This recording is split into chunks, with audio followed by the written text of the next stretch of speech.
ఆ మొహానికి తోడు వ్యాయామం ఒకటి. మదవెక్కర ఎద్దు కదం తొక్కుతున్నట్టుంది. ఏమిటిరా నసుకుతున్నావు?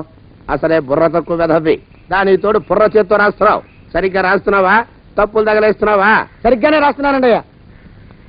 పెళ్లి కోసం నేను వెప్పర్లాడి తెస్తుంటే ఆ ఎదురింటి పిరుగు నీ వెంట పడిందేట్రా? నూనె గుడ్డల మడ్డి వెధవి, తలకెంత నూనె రాసుకోవాలో తెలియని సన్నాసివి, ఏ సైజు బొట్టు పెట్టుకోవాలో కూడా తెలియని కుంకవి. నువ్వెలా నచ్చావురా దానికి? అలా ఉడుక్కోకండి అయ్యా. తలంటు పోసుకొచ్చిన మాళీ గేదె కంటే బురదలో పొల్లాడిన ఆవుతోడే అందంగా ఉంటుంది కదండి అయ్యా. ఆ మాట నిజమేననుకో. అంటే నేను మాలిగేదినా నీ ఉద్దేశం? అబ్బెబ్బెబ్బెబ్బే, తమరినంత చిన్న చూపు చూసే శక్తి నాకెక్కడదండి అయ్యా. మరే ఊరికే సామె చెప్పానంతే. అయినా ఆ పిల్ల నీకెక్కడ దొరికిందిరా? మనిషి అంత మనిషిని నన్ను పట్టుకుని నౌకరంటుందా? చిత్తం, ఆ పిల్లకి పూర్వజన్మ స్మృతి రావడం నిజమేనటండి అయ్యా.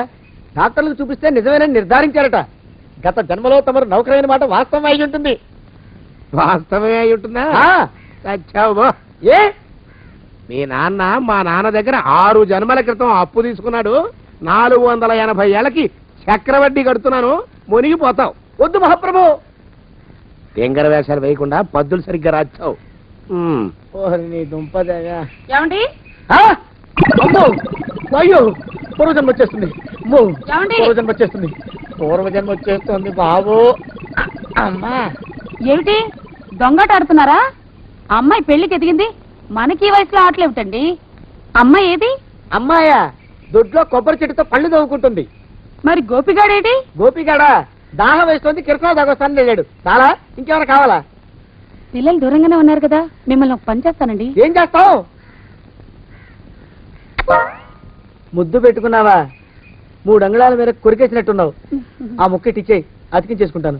మీ చిలిపితనం ఇంకా పోలేసమండి. చిలిపితనమా? పిల్లల్ని తీసుకుని రేపు సినిమాకి వెళ్దామండి. ఎవరికా? ఊరు కూడా ఏంటి, నిజంగా వెళ్దాం. ఎవరికా? అరే వెళ్దామండి. ఇంటికి వస్తానండి. మళ్ళీ ఎందుకు? అయ్యో అయ్యో, ఇంకా ఈ దెబ్బ తగ్గలేదు. అమ్మో, టేక్ కేర్.